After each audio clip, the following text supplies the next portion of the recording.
Hey guys, now we are going to see how to install ChatGPT in Windows 10 or Windows 11. So first you should go to Google Chrome, search ChatGPT. Here you can see more options here. Now we are going to download ChatGPT. So click here in this option. I just click download. Now you can see official ChatGPT page here. These two options for mobile.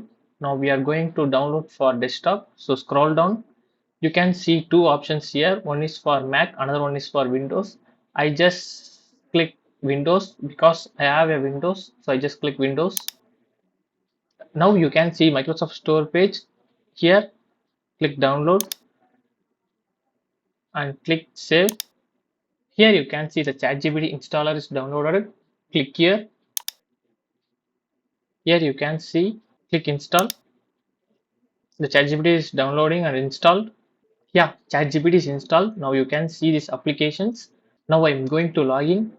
Already I have an account, so I'm going continue with Google. Click open ChatGPT. Yeah, now you can see here the ChatGPT is installed. You can generate more AI images, and if you have any professional doubt, personal doubt, you can ask here and you can easily solve it. That's it, guys.